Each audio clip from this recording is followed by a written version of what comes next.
that he referred to Putin as genius, as savvy, a winner.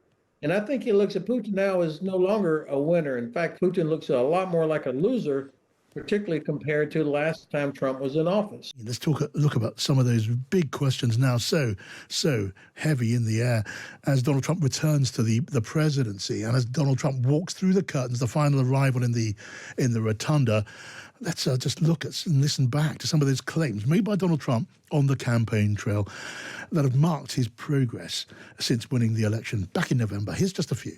If those hostages aren't back, I don't want to hurt your negotiation. If they're not back by the time I get into office, all hell will break out in the Middle East. Before I even arrive at the Oval Office, I will have the disastrous war between Russia and Ukraine settled. It will be settled quickly. I will get the problem solved, and I will get it solved in rapid order, and it will take me no longer than one day. I used to talk to Putin about it. I've said it very openly. I said, don't do it, Vladimir. Don't do it, Vladimir. And I told him a couple of things. He said, you wouldn't do that. I said, yes, I will. No, you wouldn't. And he probably didn't believe me, but he believed me 10%. That's all you needed. I got along very well. North Korea, Kim Jong-un, I got along very well with him. It's nice to get along with somebody who has a lot of nuclear weapons or otherwise, isn't it? NATO should have 5%, yeah. Well, you can't do it at 2%. I mean, they're in dangerous territory. I think they can all afford it, but they should be at 5%, not 2%. I have a very exacting plan how to stop Ukraine and Russia. And I have a certain idea, maybe not a plan, but an idea for China. Because we're in a lot of trouble. But I can't give you those plans, because if I give you those plans, I'm not going to be able to use them. They'll be very unsuccessful. Part of it's surprise, right? And the audience, the crowd at the rotunda rises now in applause as Donald Trump walks through those curtains to take his place for his swearing in and for his inaugural address. There's a peck on the cheek there for Melania, a word or two for Joe Biden. We're getting to the business end of these ceremonies. Now, we heard there some of the thoughts of soon-to-be President Trump. We can join and speak to Lieutenant General Ben Hodges, who's a former commanding general of the U.S. Army in Europe. Welcome to you, General. Thank you, John, very much. Always good to have you here. Now, as a former distinguished American commander, as a servant of the Constitution, at this moment, as we wait for the new president and vice president to take office, what are your thoughts? Well, first of all, I was disappointed with the outcome of the election, but the election has been completed, and Donald Trump is our president here in about 16 minutes. So he will be the president. So what I'm watching is the peaceful transfer of power. It's not always easy, obviously, but you're seeing the transfer of power, and I think this is an important part of our democracy. Important to mark that. This is a transfer of power as it was always supposed to be. Could get rocky now, and I'm looking at it now from the military perspective. General Pete Hegseth looks like being the defense secretary under Donald Trump, not formally confirmed, but that seems to be the best thing, and he's going to be coming in with the promise of something like a purge of those who are deemed to be woke commanders, woke generals and admirals in the Pentagon. What do you make of that thought? Well, I think, first of all, most of our senior officers are sober enough and mature enough to understand that, their oath is to the Constitution of the United States, not to any one person. And so I think this will be tested with Mr. Hegseth as Secretary of Defense, and during a Trump administration, there will be times where they may be pushed to develop plans or do certain things that I think won't bear up under the harsh, bright light of our Constitution. And I'm counting on these women and men in the Army, Navy, Air Force, Marine Corps to have the courage to do what is right. That's always been very important for us. But I think Mr. Hegseth probably was selected to be the Secretary of Defense because he would not push back on things that the president might want. So this is really going to transfer that burden to the uniformed service members. Yes, and there's some big strategic decisions coming. There's quite a list of them, but Ukraine, the war in Ukraine, very high on the list. Donald Trump pledging to end that war in Ukraine. Originally, he said in 24 hours, which was pretty much rhetorical, but clearly in short order, as short as possible.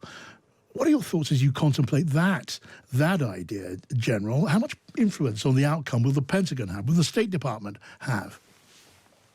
Well, obviously, it's not going to be ended in 24 hours before he takes office. No. And even General Kellogg, the envoy that Mr. Trump picked, had said this is going to be more like 100 days. And even that may be a stretch. But I have to say, I'm more optimistic now than I was a couple of months ago, Tell me why.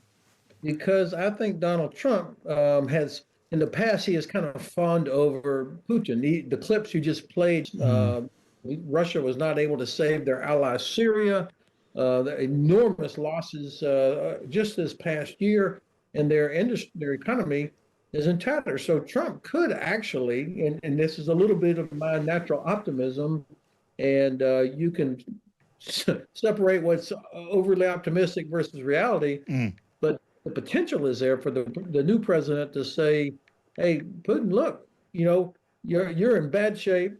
I'm going to keep in place what Biden just did: sanctions on your oil industry. We'll let the Ukrainians use our weapons however they want, and there's still at least $2 billion worth of aid that was approved by the Congress.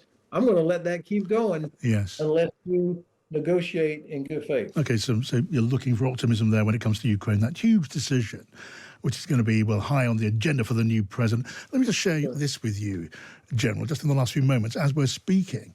In the closing moments of his presidency, it's now been announced that Joe Biden has issued a full and unconditional pardon of his own family. Now, most notably, that's his brother, James B. Biden, soon-to-be ex-President Biden, saying, "I'm exercising my power under the Constitution to pardon James B. Biden, Sarah Jones Biden, Valerie Biden Owens, John T. Owens, and Francis W. Biden." Just so extraordinary to see an outgoing president doing this, feeling the need to do such a thing. Yeah, that's what's extraordinary and sickening, is that they felt the need, as well as to issue the pardons earlier for the January 6th investigative committee, Dr. Fauci, General Milley, all of these people. I mean, it is sickening that he thought that this might be necessary. Hopefully, it turns out to be unfounded fear, but the language that has come from Mr. Trump over the last 4 years, and also from the people he's nominated to run the FBI, the Director of National Intelligence, et cetera.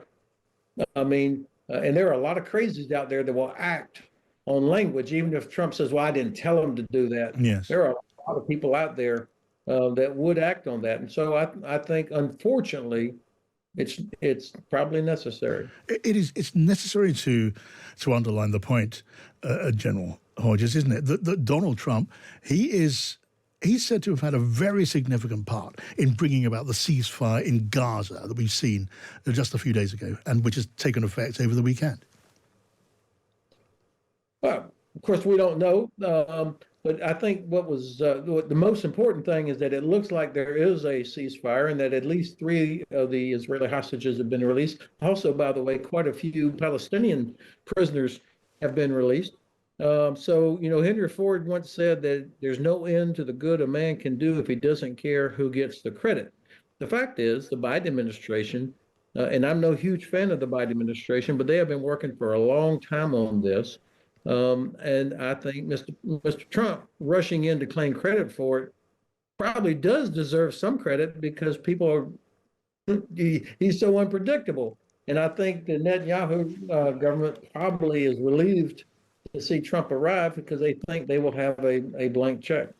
Yeah, just another point I'm going to get your thought on before you leave us, General Hodges, and that is on NATO, the North Atlantic Treaty Organization, of which we in Britain are a part. It's the pillar of Western security and defense.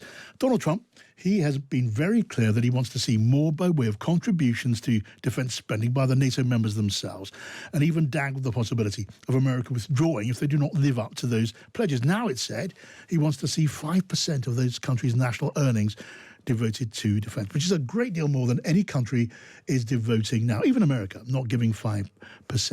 Are you one of those who think that may be just a negotiating tactic? Because it's sent a bit of a ripple, hasn't it, through NATO? Well, and this is one of the areas where I think even the most harsh Trump critics agree that he's right. I mean, I have Germans all the time tell me, even if they don't like Trump at all, he's right to put pressure on them, and they want the pressure because their government has failed to do what needs to be done. And nobody's giving anything to NATO. This is about nations investing in their own defense, which is what they all agreed to do under the Washington Treaty in Article 3, which is where you are responsible for having the ability to defend yourself and to help others. So if UK is having a hard time barely getting above 2%, it has a responsibility, not just for its own population, but to the rest of the alliance to make that kind of investment.